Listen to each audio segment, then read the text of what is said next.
when we picture fairness, like, we almost always picture a scale, Right. like the one Lady Justice holds. Oh, yeah. The classic brass scales. Exactly. You put a heavy weight on one side and the other side tilts. It's just basic physics. Someone does something wrong or, someone starts life with a massive disadvantage, the scale tips and society steps in to try and balance it out. Right, which is basically the foundational engine of human civilization. Yeah. We're constantly trying to calibrate those scales. I mean, we write thousands of pages of laws, we march in the streets, we build entire economic structures just to add a little weight here, take a little off there.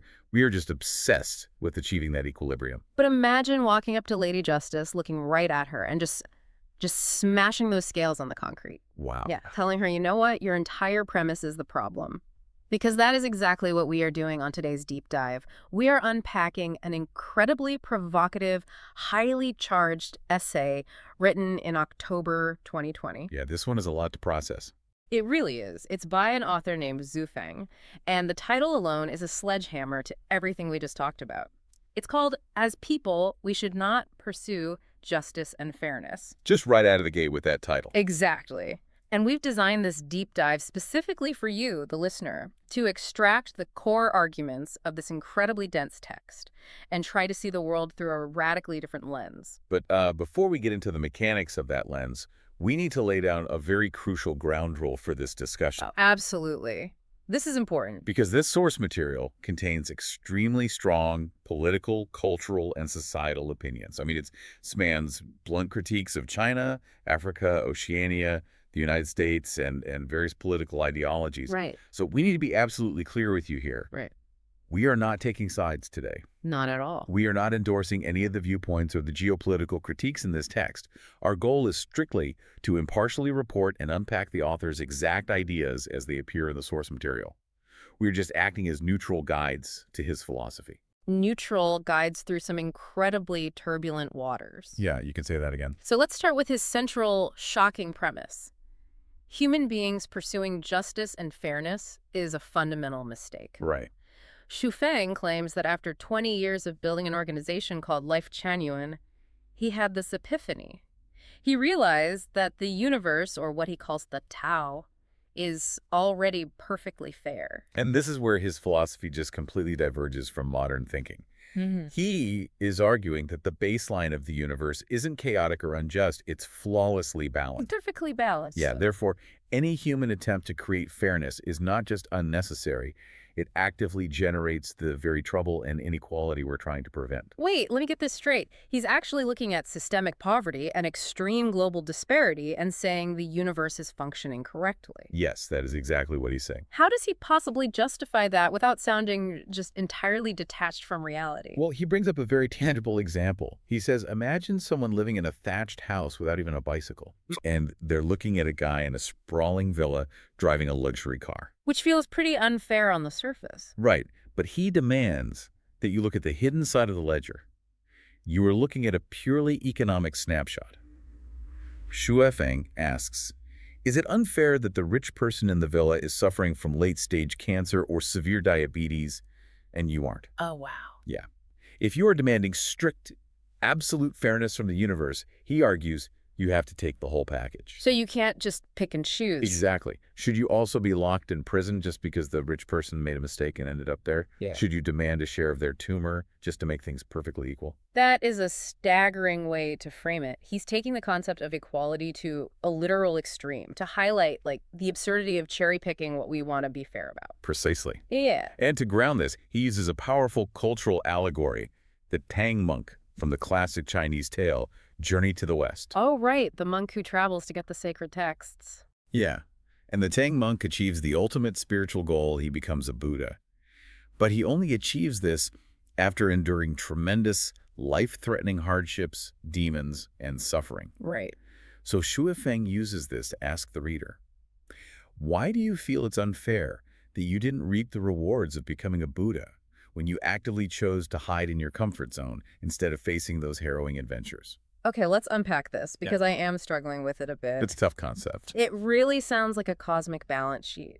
It's this worldview where suffering in one area, like your physical health or enduring literal demons, somehow pays for privileges in another area, like wealth or spiritual enlightenment. Yes, exactly. But doesn't that just become a very convenient way to brush off real-world suffering? I mean, it feels like telling someone who can't afford groceries, well, at least you don't have a chronic illness, which doesn't actually put food on their table. It doesn't put food on their table. And what's fascinating here is Shui Feng isn't trying to solve their material poverty.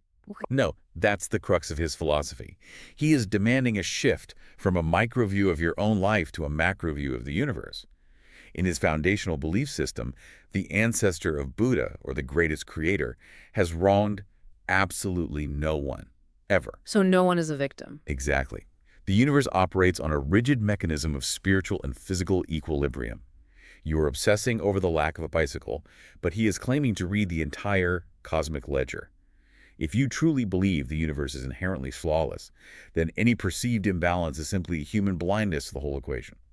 Okay, so if this is true on an individual level, the guy without a bicycle versus the guy with the villa, how does this philosophy scale up? Because he doesn't just keep this abstract. Right, no, not at all. He takes this cosmic ledger and applies it to entire populations. Right. He uses his own global travels to test this thesis on increasingly complex societies. He wants to demonstrate that a region's physical and economic conditions are not historical accidents. They are a direct, fair reflection of the collective quality of the people living there. Let's follow that evolution, because he starts on a relatively small scale. Oceania, specifically the island country of Vanuatu. Yeah. He went there explicitly wanting to build a community, a new oasis for life, but he entirely abandoned the project. And his reasoning is pretty brutal. Very brutal. He claims the indigenous people, while simple, were lazy, greedy, short-sighted, and fundamentally wanted to receive without putting in any effort or paying for it. And then he scales that theory up to a massive continent, Africa. He states he lived there for over 10 years. And his observation is that the African continent is incredibly beautiful, just bursting with natural resources. So on paper, it should be wildly prosperous. Right. Yet he notes it remains impoverished. And he doesn't blame colonialism or trade deficits or political corruption. No, not at all.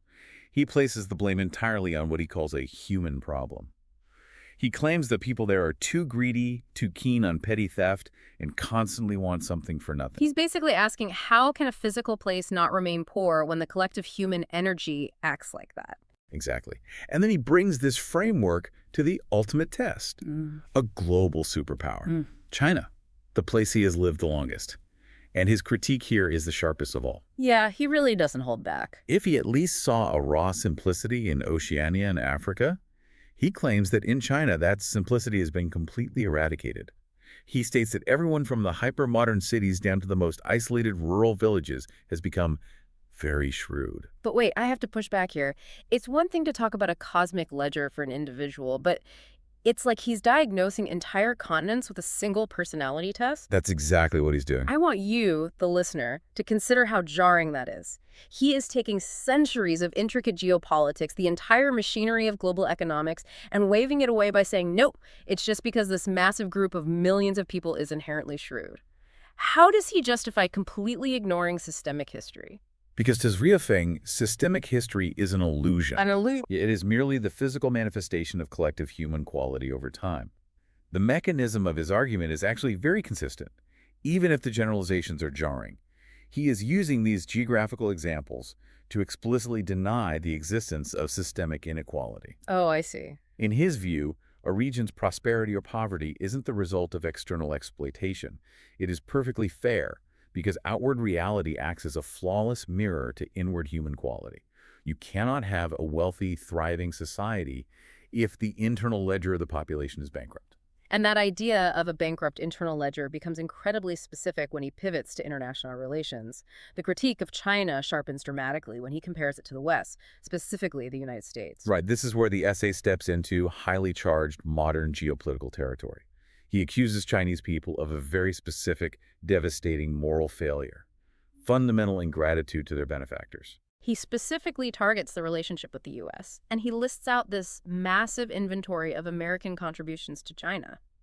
He talks about the building of foundational institutions like Tsinghua University and the Peking Union Medical College Hospital. Yeah, he claims the U.S. was responsible for training millions of scientific, technological, and entrepreneurial talents for China. And he points to the everyday dependencies of modern life. He notes that everyone relies on mobile phones operating on U.S. patents, electric lights, high-definition televisions, even the logistical concept of supermarkets. He really goes right to the root of modern education, too. He highlights what he views as a staggering hypocrisy. Millions of people study math, physics, chemistry, and biology, the hard sciences that he claims come entirely from the West. Right. Yet people reap all the benefits of this knowledge while simultaneously, in his words, scolding the United States to death. Here's where it gets really interesting. It makes me think of a very specific dynamic. It's like a teenager living in a house. Okay, I like this analogy. They drive the parents' car, they eat the food in the fridge, they sleep under the roof, but they deeply resent the parents. They yell at them and claim they don't need them because acknowledging that total dependency feels like a massive loss of autonomy. Right. So my question is he trying to offer a legitimate historical analysis of global innovation, or is he just intentionally using the West as a mirror to shame what he sees as this deep domestic ingratitude? That analogy hits the nail on the head regarding the mechanism of his argument. He isn't analyzing geopolitics through the standard lenses of trade tariffs or military posturing or economics. Right. He's analyzing it entirely through the lens of gratitude versus ingratitude.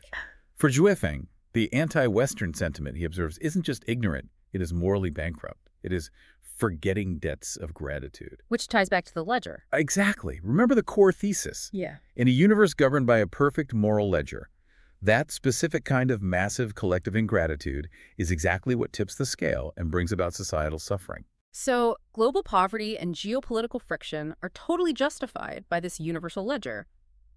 But then he takes a fascinating pivot. He zooms all the way in, from global superpowers right down to the glowing screens in our living rooms. The micro level. Yeah. He asks, why are people behaving this way? And his answer is that deep down, every single one of us is an autocrat. Yes, the essay moves from the geopolitical stage to intensely personal psychology. He starts by looking at modern internet culture, social media, WeChat groups. Ah, we all know how those can be. Right. And he observes a phenomenon where almost everyone acts like a judge and a master. Yeah. People acquire a tiny, superficial sliver of spiritual or political knowledge and instantly appoint themselves as absolute gurus, passing ultimate judgment on everyone else's lives. He coins this incredible concept of the micro-dictator. I love that term. It's so good. He points at the blazing hypocrisy of the average citizen. We are all so quick to point our fingers upward, accusing the government of being an oppressive autocracy. But, he argues, look at how we behave the second we get a tiny fraction of power. He says even beggars on the street want to dictate and rule over other beggars. Chinese parents act as absolute autocratic dictators over their children's lives. Husbands and wives are trapped in a constant battle to dictate and rule over each other. Think about your own daily interactions. We sit around complaining about the captain of the ship being a ruthless tyrant, but Zhifeng is essentially saying that if any single one of us were actually handed the wheel, we would steer the ship with the exact same iron fist. It's a really uncomfortable thought. It's a brilliant rhetorical trap. What he's doing here is systematically stripping away the illusion of victimhood. How so? Well, by claiming that everyone is a functional dictator in their own living room or in their own group chat, he nullifies your right to complain about governmental oppression or cosmic unfairness. If you are a tyrant to your spouse, how can you possibly claim the universe is treating you unfairly when a larger tyrant oppresses you? Wow. It's fractals of tyranny. The scales are perfectly balanced. But he doesn't just leave us with this bleak view of human nature. He contrasts this societal failure with his own creation. This is where we finally get to the new oasis for life, the community he has been trying to build under Lifechanyuan. Right, his alternative. He positions this oasis as the only valid alternative for a good life, a space entirely free from these micro-dictatorships. And this is where he throws down a massive, direct challenge to the establishment. He claims the government is actively trying to destroy his oasis. Right. So he addresses the 90 million Communist Party members in China directly. He points out a glaring contradiction. They all swore a solemn oath to fight for communism for their entire lives. But when a true communist seedling, which is exactly how he describes his new oasis community, actually manifests in the real world, do they praise it? Do they nurture it? No, they try to crush it. And to explain why, he uses a famous Chinese idiom. He compares the entire political establishment to Lord Ye. The story of Lord Yi is crucial here. It's an ancient tale about a man who professed an absolute obsession with dragons. Like, loved them on paper, Exactly. He painted dragons on his walls, he carved them into his furniture, he talked about them constantly. His entire identity was built around loving dragons. But one day, a real living dragon heard of this devotion and descended from the heavens, peering its massive head through Lord Yi's window. And what happened? Lord Yi was utterly terrified out of his wits. He ran away screaming. He professed love for what he actually feared. That is such a profound psychological insight. Shu Feng is accusing 90 million people of being Lord Yi. They love the idea of an ideal egalitarian society on paper. They love painting the dragon. Yes. But when a real attempt at that pure society actually descends into their backyard, when the communist seedling takes root and demands they give up their micro-dictatorships, they are terrified of it. Exactly. They fear the actualization of their own professed ideals.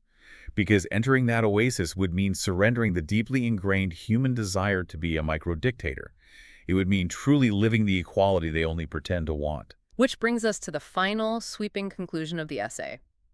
He wraps up this intense journey by reflecting on his time living in North America, and it brings the entire thesis full circle in a way that is incredibly blunt. He states plainly that, having lived in North America for several years, he believes it offers the best life currently available. Now, he's careful to clarify his terms here. Right, he doesn't love everything about it. No. He says he dislikes the system of capitalism itself, and he certainly doesn't think the Western lifestyle is the ultimate spiritual ideal for mankind. But he acknowledges a stark reality. Westerners currently enjoy more prosperity, more freedom, and more comfort than people in any other part of the world.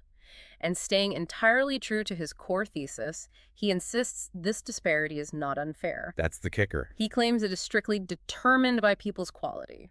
And he uses this conclusion to completely dismiss the popular geopolitical narratives that dominate the news today.